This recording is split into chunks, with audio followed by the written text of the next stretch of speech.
નમસ્કાર, હું દિવ્યા પંડ્યા. આપ જોઈ રહ્યા છો પ્રામાણિકતા ન્યૂઝ સત્યની સાથે.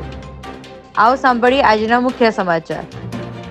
પૂર્વ વડાપ્રધાન ડોક્ટર મનમોહન સિંહના દિલ્હીના નિગમબોધ ઘાટ ખાતે રાજકીય સન્માન સાથે અંતિમ સંસ્કાર કરવામાં આવ્યા. અમદાવાદ નજીક આવેલા ભાટ ગામમાં નશામાં ધૂત યુવકે ઘરમાં કાર ઘુસાડી દેતા એકનું મોત નીપજ્યું. 2 માણસો ઘાયલ થયા. ખ્યાતિકાંડ કૌભાંડમાં અમદાવાદ ક્રાઇમ બ્રાન્ચે મિલાપ પટેલ બાદ પીએમ જયના અન્ય 2 અધિકારીની પણ ધરપકડ કરી. અમદાવાદ શહેર પોલીસ કમિશનરે ડિસેમ્બર મહિના સુધીમાં તમામ રિક્ષા ચાલકોને મીટર લગાડવા માટે અપીલ કરી.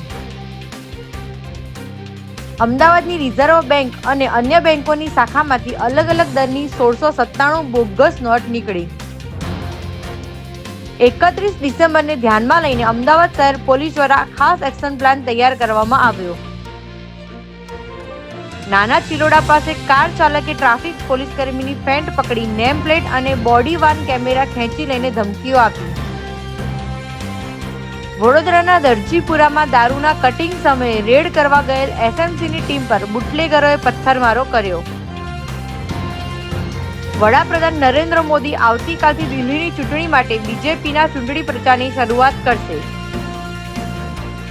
જમ્મુ કાશ્મીરમાં ભારે હિમવર્ષાથી જનજીવન ખોરવાયું. નેશનલ હાઈવે બ્લોક થતા અનંતનાગમાં 2000થી વધારે વાહનો ફસાયા.